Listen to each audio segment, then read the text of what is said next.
Hello दोस्तों, आप सभी को हमारे यूट्यूब चैनल अभिनव क्लासेस में मोस्ट वेलकम है दोस्तों। तो दोस्तों बिहार दरोगा का फाउंडेशन बेस का आज क्लास 23वां क्लास है दोस्तों। इससे पहले मैं 22 क्लास आप लोग को दे चुका हूं। अगर आपने नहीं देखा है वो वीडियो तो इस वीडियो के डिस्क्रिप्शन में लिंक है प्लेलिस्ट का, आप जाके वहाँ देख सकते हैं।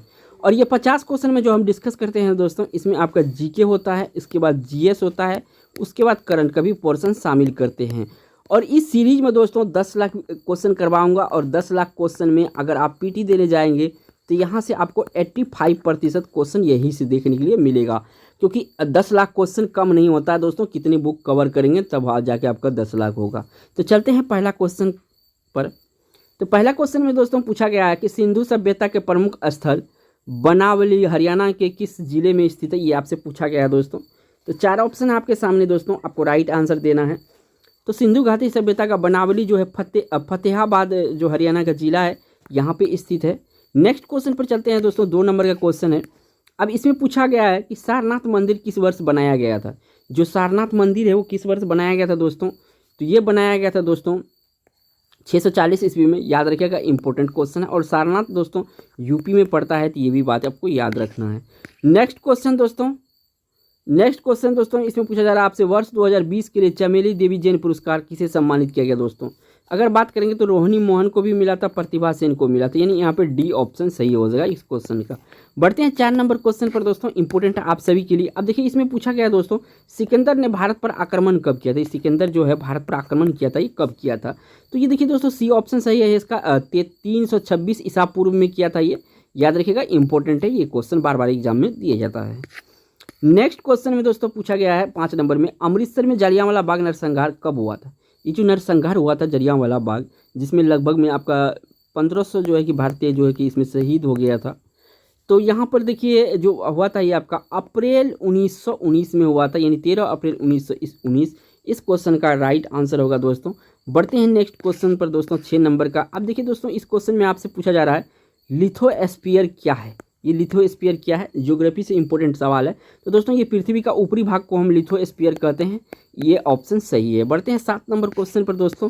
7 नंबर क्वेश्चन में पूछा जा रहा है दोस्तों, मैनचेस्टर दुनिया के लिए प्रसिद्ध है। ये मैनचेस्टर जो है ना दुनिया के लिए प्रसिद्ध है, किस लिए प्रसिद्ध है ये आपको बताना है। तो दोस्तों ये आपका कॉटन वस्त्र के लिए प्रसिद्ध है मैनचेस्टर, ये ऑप्शन यहाँ पे सही है। बढ़ते हैं नेक्स्ट क्वेश्चन 8 नंबर क्वेश्चन पर दोस्तों। अब देखिए इसमें पूछा जा रहा है कि भारत में न्यायपालिका डैश है, क्या है इसमें, तो किसके अधीन होता है। तो ये दोस्तों स्वतंत्र होता है, हमारे भारत का जो न्यायपालिका होता है सभी से मुक्त होता है। बढ़ते हैं 9 नंबर क्वेश्चन पर दोस्तों। 9 नंबर क्वेश्चन में दोस्तों पूछा जा रहा है कि निम्नलिखित में से कौन सा परिलक्षण कैंसर रोग की पहचान में मदद करता है। तो 4 ऑप्शन आपके सामने, आपको राइट आंसर। तो दोस्तों इसमें जो आपका 4 ऑप्शन है, इसमें राइट आंसर की हम बात करेंगे तो डी ऑप्शन सही है। बायोप्सी परीक्षण जो है कैंसर परीक्षण के लिए होता है, यानी इस क्वेश्चन का डी ऑप्शन है। बढ़ते हैं नेक्स्ट 10 नंबर का क्वेश्चन होगा आपके लिए। नेक्स्ट क्वेश्चन दोस्तों 10 नंबर में आपसे पूछा जा रहा है कि हाल में ही चीन ने जापान को हराकर सुदीरमन कप 2019 का विजेता बना, यह किस खेल से संबंधित है। आपसे सीधा पूछ रहा है दोस्तों, सुदीरमन कप जो है किस खेल से संबंधित है, ये आपसे पूछा जा रहा है, आपको राइट आंसर देना है। तो 4 ऑप्शन में जो राइट आंसर है दोस्तों, ये बैडमिंटन से संबंधित है, सुदीरमन कप। नेक्स्ट क्वेश्चन दोस्तों 11 नंबर का है। इसमें आपसे पूछा जा रहा है किस देश के सेना ने स्वदेशी मोबाइल एप्लीकेशन SAI लॉन्च किया है, किस देश की सेना ने। 4 ऑप्शन है आपके सामने दोस्तों, तो ये अपने ही देश भारत के जो है सेना ने लॉन्च किया है SAI। इंपॉर्टेंट है दोस्तों ये एप्लीकेशन। नेक्स्ट क्वेश्चन पर चलते हैं, 12 नंबर क्वेश्चन है दोस्तों। अब देखिए दोस्तों 12 नंबर क्वेश्चन में पूछा जा रहा है, अधिकांश चोलकालीन मंदिर किस देवी देवता को समर्पित है। जो चोलकालीन अधिकांश मंदिर है दोस्तों किस देवी देवता को समर्पित है, ये आपसे पूछा जा रहा है। 4 ऑप्शन आपके सामने, आपको राइट आंसर देना है। तो दोस्तों ज़्यादातर चोल काल के जो है शिव के देवी देवता को समर्पित है, शिव देवता को, यानी यहाँ पे बी ऑप्शन सही है। बढ़ते हैं नेक्स्ट क्वेश्चन दोस्तों, 13 नंबर का क्वेश्चन है। अब 13 नंबर के क्वेश्चन में दोस्तों आपसे पूछा जा रहा है कि भारतीय संविधान के सुदृढ़ केंद्र 7 संघीय प्रणाली कहाँ से ली गई है। यानी सीधा अगर कहा जाए दोस्तों, संघीय प्रणाली भारतीय संविधान में कहाँ से लिया गया है, आपको ये बताना है। तो 13 का जो राइट आंसर दोस्तों, ये आपका जो है संघीय प्रणाली आपका ब्रिटेन से लिया गया है, इसके यहाँ पे यूनाइटेड किंगडम कह सकते हैं। नेक्स्ट क्वेश्चन पर चलते हैं दोस्तों, 14 नंबर का क्वेश्चन है 14 नंबर का क्वेश्चन में दोस्तों आपसे पूछा जा रहा है कि भारतीय संविधान का अनुच्छेद 19 प्रदान करता है, क्या प्रदान करता है 19, आपको बताना है दोस्तों। तो ये देखिए दोस्तों जो है आपका स्वतंत्रताओं को जो है कि ये प्रदान करता है, यानी भारतीय संविधान। नेक्स्ट क्वेश्चन दोस्तों, ये आपका संविधान से ये भी है, पूछा जा रहा है कि 15 नंबर में भारतीय संविधान के निम्नलिखित में से किस भाग में सामाजिक एवं आर्थिक लोकतंत्र को सुनिश्चित किया गया है। सामाजिक एवं आर्थिक लोकतंत्र को सुनिश्चित किया गया है, तो 15 नंबर में बताना। तो दोस्तों ये आपका राज्य के नीति निर्देशक सिद्धांत में जो है सामाजिक एवं आर्थिक लोकतंत्र की सुनिश्चित किया गया है, यानी सी ऑप्शन सही है। बढ़ते हैं 16 नंबर क्वेश्चन पर दोस्तों। 16 नंबर क्वेश्चन में दोस्तों पूछा गया आपसे गौतम बुद्ध का जन्म स्थान किसके द्वारा अंकित किया जाता है। जो गौतम बुद्ध का जन्म स्थान है किसके द्वारा अंकित किया जाता है, ये आपसे पूछा गया है। तो इस क्वेश्चन का राइट आंसर अशोक के मौर्य रुक्मिणीदेवी स्तंभ, रुक्मिणी देवी स्तंभ जो है, रुक्मिणी देवी स्तंभ है, ये आपका जो है गौतम बुद्ध का जन्म स्थान के बारे में अंकित करता है, रुक्मिणी देवी। नेक्स्ट क्वेश्चन दोस्तों 17 नंबर पे बात करते हैं। 17 नंबर क्वेश्चन में दोस्तों पूछा जा रहा है निम्नलिखित में से कौन सा उपाधि समुद्रगुप्त की नहीं है। तो देखिए दोस्तों 4 ऑप्शन आपको समुद्रगुप्त की उपाधि बताना है दोस्तों। तो देखिए दोस्तों भारत का नेपोलियन, इसे समुद्रगुप्त को कहा जाता था। अश्वमेघकर्ता कहा जाता था इसको, और कविराज भी कहा जाता था। ये क्वेश्चन दोस्तों VVI है और ये बहुत ही इंपॉर्टेंट है किसी भी एग्जाम के लिए। ये बिहार SI दरोगा के लिए तो है ही है, याद कर लीजिए। जो समुद्रगुप्त है दोस्तों, इसका 3 नाम जो है इंपॉर्टेंट है, एक भारत का नेपोलियन, अश्वमेघकर्ता और कविराज। तीनों ऑप्शन आपको याद होना चाहिए होंठों पर। नेक्स्ट बढ़ते हैं 18 नंबर क्वेश्चन दोस्तों। इसमें देखिए क्या पूछा जा रहा है कि निम्न में से कौन सा मिलान चिन्ह सही नहीं है, कौन सा मिलान चिन्ह इसमें सही नहीं है, ये आपसे पूछा जा रहा है दोस्तों। 4 ऑप्शन आपके सामने, आपको राइट आंसर देना है। तो अब देखिए दार्जिलिंग पश्चिम बंगाल में है जी, माउंट आबू राजस्थान में है ये। अब देखिए कुडनकुलाल तमिलनाडु, कुडकनाल ये आपका तमिलनाडु, ये ऑप्शन सभी सही है, यानी यहाँ पे डी ऑप्शन सही हो जाएगा 18 का। बढ़ते हैं नेक्स्ट क्वेश्चन पर दोस्तों, जो कि आपका 19 नंबर का क्वेश्चन है। अब देखिए देवताओं की घाटी किसके बीच स्थित है। देवताओं की घाटी किसके बीच स्थित है, ये आपसे पूछा गया है दोस्तों। 4 ऑप्शन आपके सामने, आपको राइट आंसर देना है। तो धौलाधार और पीर पंचाल के बीच आपका देवताओं की घाटी स्थित है। कहाँ पे, धौलाधार और पीर पंचाल के बीच। नेक्स्ट क्वेश्चन दोस्तों 20 नंबर पे चलते हैं। क्वेश्चन दोस्तों 20 नंबर में आपसे पूछा जा रहा है आंध्र प्रदेश के किस जिले में इसरो के प्रमुख के सिवान ने देश के सबसे बड़े तरल हाइड्रोजन भंडारण को हरी झंडी दिया है। तो 4 ऑप्शन आपके सामने, आपको राइट आंसर बताना है दोस्तों। तो इस क्वेश्चन का राइट आंसर है चित्तूर। कौन सा जिला है ये आपका हाइड्रोजन का भंडारण जहाँ पर है ये, तो ये आपका चित्तूर जिला है आंध्र प्रदेश का। नेक्स्ट क्वेश्चन 21 नंबर पर चलते हैं दोस्तों। 21 नंबर में पूछा जा रहा है बाबर के बारे में दोस्तों। तो इंपॉर्टेंट है ये क्वेश्चन आप सभी के लिए। तो क्वेश्चन में कहता है बाबर के संबंध में निम्नलिखित में से कौन सा कथन असत्य है। असत्य है के बारे में पूछा गया दोस्तों। तो देखिए भारत में सबसे पहले तोपखाने का प्रयोग बाबर ने किया था, ये सही है बिल्कुल। मुबैया नामक पद्धशैली का जन्मदाता माना जाता है कि इसको बाबर को माना जाता है। खानवा के युद्ध में विजय के उपरांत बाबर ने कलंदर की उपाधि धारण की थी, ठीक है, ये गलत है। उपरोक्त सभी कथन सही है, ये बात गलत है, क्योंकि सी ऑप्शन यहाँ पे सही है दोस्तों। 21 का जो राइट आंसर है सी ऑप्शन है। बढ़ते हैं नेक्स्ट क्वेश्चन दोस्तों, 22 नंबर का क्वेश्चन होगा।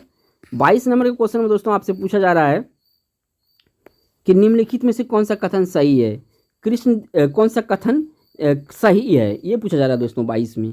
तो इस क्वेश्चन का जो राइट आंसर है दोस्तों, 1 मिनट से क्वेश्चन क्या कर रहा है 22 में, थोड़ा सा मैं क्वेश्चन को छोटा करता हूं दोस्तों, तब समझ में आएगा ये क्वेश्चन क्या कह रहा है। क्वेश्चन में पूछा जा रहा है दोस्तों आपसे कि निम्नलिखित में से कौन सा कथन सही है। सही है पूछा गया है। अब देखिए कृष्णदेव राय के शासनकाल को तेलुगु साहित्य का क्लासिक युग कहा जाता है, ये बिल्कुल सही है। दरबार में तेलुगु साहित्य के 8 सर्वश्रेष्ठ विद्वान रहते थे जिन्हें अष्टदिग्गज कहा जाता है। तो दोस्तों ये तो बिल्कुल गलत है। यह बाबर के समकालीन था, ये सही है दोस्तों। तो एक और यहाँ पे 3 सही है, ऑप्शन यहाँ पे सी, ये कुट वाला क्वेश्चन है, ऑप्शन सी यहाँ पे सही होगा। बढ़ते हैं 23 नंबर क्वेश्चन पर दोस्तों। 23 नंबर क्वेश्चन में दोस्तों पूछा जा रहा है कि प्रायद्वीपीय भारत में उच्चतम पर्वतमाला का चोटी है, पर्वतमाला चोटी है जो प्रायद्वीप भारत है, इसमें सबसे उच्चतम पर्वत चोटी कौन सा है पूछा रहा है। तो 23 का जो राइट आंसर है दोस्तों, ये आपका ए ऑप्शन है, अनाईमुडी। प्रायद्वीप भारत का सबसे उच्चतम चोटी जो है अनाईमुडी है। नेक्स्ट क्वेश्चन पर चलते हैं दोस्तों, जो कि आपका 24 नंबर क्वेश्चन है। 24 नंबर का क्वेश्चन में पूछा जा रहा है दोस्तों, जब किसी वर्ष में निर्यात का मूल्य आयात के मूल्य से अधिक रहता है तो उस देश का व्यापार संतुलन को डैश कहा जाता है दोस्तों। जब किसी वर्ष में निर्यात का मूल्य आयात के मूल्य से अधिक रहता है तो उस देश का व्यापार का संतुलन को कहा जाता है दोस्तों। 4 ऑप्शन है आपके सामने दोस्तों। तो यहाँ पे दोस्तों धनात्मक कहा जाता है। क्या कहा जाता है? धनात्मक संतुलन कहा जाता है। ये ऑप्शन सही है। बढ़ते हैं 25 नंबर क्वेश्चन पर दोस्तों। 25 नंबर क्वेश्चन में है दोस्तों, इम्पोर्टेंट है समिति से, ये इम्पोर्टेंट होता है आप सभी के लिए। कहता है तारापुर समिति निम्नलिखित में से किससे एक संबंधित है? जो तारापुर समिति निम्नलिखित में से किससे संबंधित है, ये आपसे पूछा गया। 4 ऑप्शन आपके सामने, आपको राइट आंसर देना है। तो देखिए दोस्तों, पूर्ण पूंजी लेखा संपरिवर्तनीयता के ये जो है कि इस तारापुर समिति इससे संबंधित था, पूर्ण पूंजी लेखा पर ये आधारित था। नेक्स्ट बढ़ते हैं दोस्तों 26 नंबर क्वेश्चन पर। 26 नंबर क्वेश्चन में दोस्तों पूछा गया है आपसे, सार्वजनिक अथवा निजी क्षेत्र में किसी उद्यम वर्गीकरण को क्या कहा आधार है? सार्वजनिक अथवा निजी क्षेत्र में किसी उद्यम के वर्गीकरण को क्या आधार है, ये पूछा गया दोस्तों। 4 ऑप्शन आपके सामने, आपको राइट आंसर देना है। तो 26 का जो राइट आंसर दोस्तों, ये बी ऑप्शन सही है। जो आपका उद्यम का परिसंपत्ति का स्वामित्व है, ये ऑप्शन सही होगा। नेक्स्ट क्वेश्चन 27 नंबर पर चलते हैं दोस्तों। 27 नंबर का क्वेश्चन है कि भारत में स्वतंत्र व्यापार क्षेत्र की स्थापना की गई थी। कहाँ पे की गई थी? ये स्वतंत्र व्यापार क्षेत्र की स्थापना, ये आपसे स्थापना की गई थी। 4 ऑप्शन आपके सामने, आपको राइट आंसर देना है दोस्तों। तो इस क्वेश्चन का राइट आंसर है दोस्तों, निर्यात उद्योग के संवर्धन के लिए जो है भारत में स्वतंत्र व्यापार अपनाया गया था। नेक्स्ट बढ़ते हैं 28 नंबर क्वेश्चन पर दोस्तों। 29 नंबर क्वेश्चन में दोस्तों आपसे पूछा जा रहा है कि भारत में किस राज्य को धान का कटोरा कहते हैं? भारत से किस राज्य को धान का कटोरा कहते हैं? तो ये आपको बताना, राइस बॉल कहते हैं। 4 ऑप्शन आपके सामने दोस्तों, इसका राइट आंसर आपको देना है। 29 नंबर में जो दोस्तों आपका ऑप्शन होगा, छत्तीसगढ़ को क्या कहते हैं? धान का कटोरा कहा जाता है, यानी सी ऑप्शन इस क्वेश्चन का राइट आंसर है। बढ़ते हैं 30 नंबर क्वेश्चन पर दोस्तों। 30 नंबर क्वेश्चन में पूछा जा रहा है दोस्तों, जीव मंडल को आरक्षित क्षेत्रों को पहली परियोजना स्कीम कौन सा है? तो जीव मंडल परिचित का पहली क्षेत्र परियोजना स्कीम कौन सा है, ये आपको बताना है। 30 का जो राइट आंसर दोस्तों, तो ये ऑप्शन आपका यहाँ पे नीलगिरी जीव मंडल आरक्षित क्षेत्र, सबसे पहला यहाँ पे जीव मंडल आरक्षित क्षेत्र है। इस क्वेश्चन का बी ऑप्शन सही है। बढ़ते हैं नेक्स्ट 31 नंबर क्वेश्चन पर दोस्तों। अब 31 नंबर में दोस्तों पूछा गया कि नागरहोल नेशनल पार्क किस राज्य में है? नागरहोल नेशनल पार्क किस राज्य में है, ये आपसे पूछा गया है 31 में। तो दोस्तों इस क्वेश्चन का राइट आंसर कर्नाटक में। कहाँ पे नागरहोल? कर्नाटक में, यानी बी ऑप्शन इस क्वेश्चन का सही आंसर है। बढ़ते हैं नेक्स्ट 32 नंबर क्वेश्चन पे दोस्तों। 32 नंबर में आपसे पूछा गया है, हाल में ही आंध्र प्रदेश का तुमलापल्ली किस सर्वाधिक निक्षेप डिपोजिट के लिए विश्व के नक्शे में आ गया है? ठीक है, जो तुल्लापल्ली है किस सर्वाधिक निक्षेप के लिए विश्व में नक्शे में आ गया है, ये आपसे पूछा है दोस्तों। तो 32 का जो राइट आंसर दोस्तों, ये आपका ए ऑप्शन सही है। यूरेनियम निक्षेप के लिए जो है कि ये विश्व में प्रसिद्ध हो गया ये जगह, और ये आ गया है। नेक्स्ट क्वेश्चन 33 नंबर का बात करेंगे दोस्तों। अब यहाँ पे पूछा जा रहा है 33 नंबर में, भारत में सबसे पुरानी नदी घाटी परियोजना है। वहाँ पे देखिए दोस्तों, आपसे रिजर्व पूछा था, यहाँ पे आपसे नदी घाटी पूछ रहा है। तो सबसे जो पुरानी नदी घाटी परियोजना है, ये आपको बताना है दोस्तों। तो यहाँ पे अगर हम बात करेंगे तो दामोदर नदी घाटी परियोजना है दोस्तों, भारत का सबसे पुराना दामोदर घाटी नदी परियोजना है। इसे जो लाभान्वित राज्य है दोस्तों, तो इसको भी याद रखिएगा, पश्चिम बंगाल है। इसके बाद इससे झारखंड को भी लाभ मिलता है, तो ये भी याद रखिएगा दोस्तों। नेक्स्ट बात करते हैं दोस्तों 34 नंबर का क्वेश्चन का। 34 नंबर क्वेश्चन में दोस्तों पूछा गया है कि भारत में हिमालय की सर्वोच्च पर्वत चोटी कौन सा है? भारत में कहाँ पर? भारत में हिमालय की सर्वोच्च चोटी कौन सा है, ये आपको पूछा गया है। 34 का जो राइट आंसर दोस्तों आपका सी ऑप्शन सही है, कंचनजंगा। क्या है नाम जो दोस्तों? कंचनजंगा, और या केटू के नाम से भी इसे जानते हैं। बढ़ते हैं 35 नंबर क्वेश्चन पर दोस्तों। 35 नंबर क्वेश्चन में जो आपसे पूछा गया दोस्तों, निम्नलिखित में से बिजली का नवीनीकरण संसाधन है, रिन्यूएबल एनर्जी है, ये पूछा गया दोस्तों। तो 4 ऑप्शन आपके दोस्तों, ये जो आपका कोयला है, प्राकृतिक गैस है, पेट्रोलियम है, पानी है, तो रिन्यूएबल एनर्जी बताना है 35 में दोस्तों। तो इस क्वेश्चन का राइट आंसर दोस्तों पानी से जो भी आपका ऊर्जा बनता है वो रिन्यूएबल होता है। नेक्स्ट चलते हैं 36 नंबर क्वेश्चन पर दोस्तों। 36 नंबर क्वेश्चन में पूछा गया दोस्तों, वर्ल्ड इकोनॉमिक आउटलुक रिपोर्ट कौन निकालता है? जो वर्ल्ड इकोनॉमिक आउटलुक रिपोर्ट है, ये कौन निकालता है? VVI क्वेश्चन आप सभी के लिए दोस्तों। 36 का जो राइट आंसर दोस्तों ये आपका ए ऑप्शन सही है, अंतर्राष्ट्रीय मुद्रा कोष। कौन निकालता है? 36 का अंतर्राष्ट्रीय मुद्रा कोष, ठीक है। वर्ल्ड इकोनॉमिक आउटलुक रिपोर्ट कौन निकालता है? इसको शॉर्ट में बोलते हैं IMF, ठीक है, international monetary fund. Next question दोस्तों चलते हैं, अब यहाँ पे पूछा जा रहा है आपसे 37 नंबर में, राष्ट्रपति द्वारा राष्ट्रीय आपात स्थिति की घोषणा किए जाने के बाद किस अवधि तक उसका अनुमोदन संसद के प्रत्येक सदन द्वारा हो जाना चाहिए? तो किस अवधि तक उसका अनुमोदन संसद के प्रत्येक सदन तक हो जाना चाहिए, ये बात आपसे पूछा जा रहा है दोस्तों। तो 37 का जो राइट आंसर दोस्तों 1 माह के भीतर अनुमोदन हो जाना चाहिए, अनुमोदन संसद के द्वारा। नेक्स्ट क्वेश्चन दोस्तों 38 नंबर का बात करते हैं दोस्तों। 38 नंबर क्वेश्चन में आपसे दोस्तों पूछा जा रहा है बुद्ध किस वंश से संबंधित था? तो बुद्ध किस वंश से संबंधित था ये आपसे पूछा गया दोस्तों। 4 ऑप्शन आपके सामने, आपको राइट आंसर देना है दोस्तों।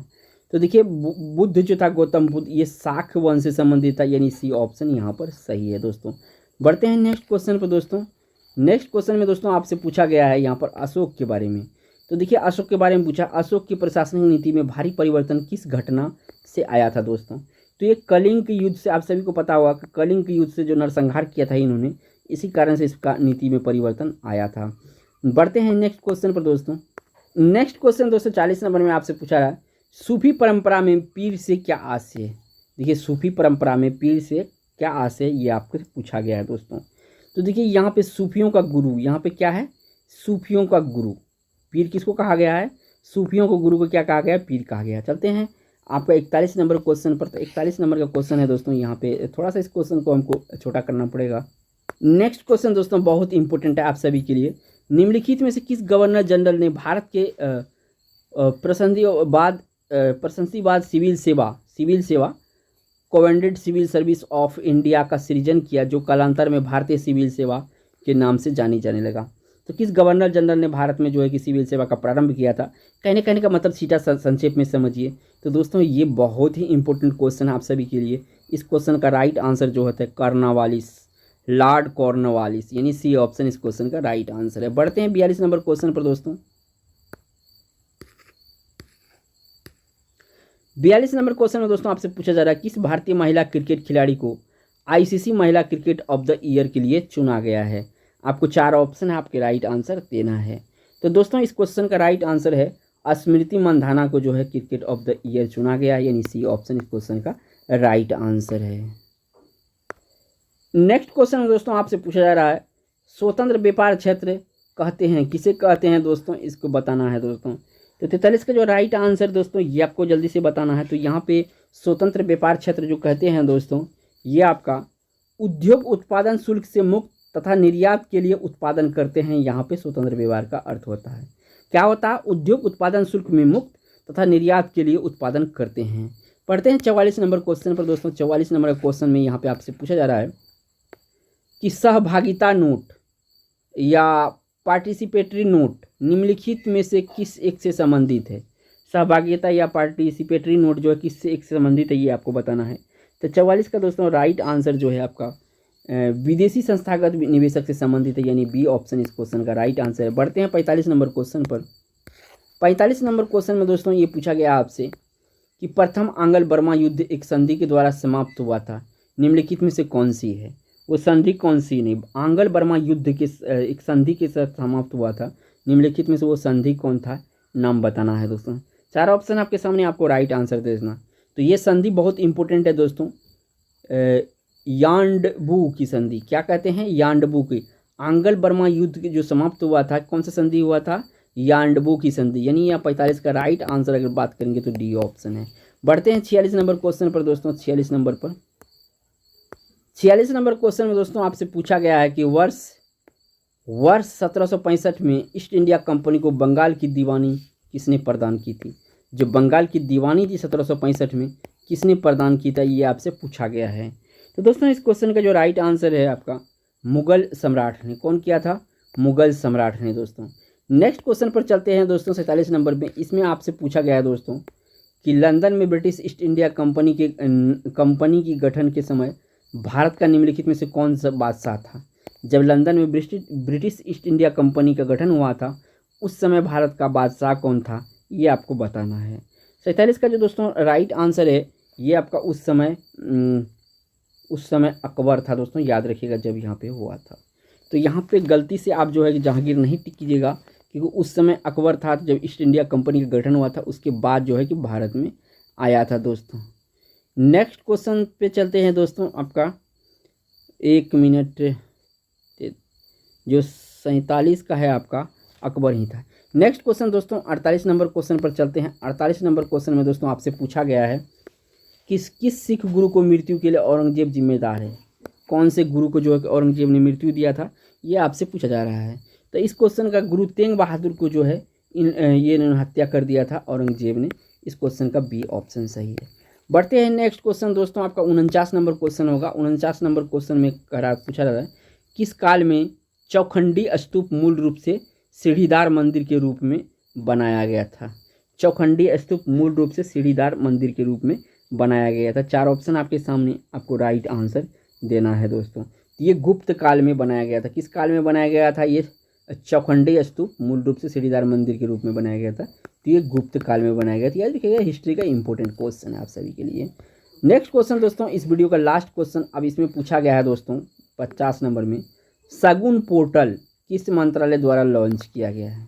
अभी बहुत ही इंपॉर्टेंट क्वेश्चन है दोस्तों। शगुन पोर्टल जो है कौन मंत्रालय द्वारा लॉन्च किया गया है? करंट अफेयर से दोस्तों जो क्वेश्चन होता है बहुत ही इंपॉर्टेंट होता है। तो 50 का जो राइट आंसर दोस्तों बी ऑप्शन सही है।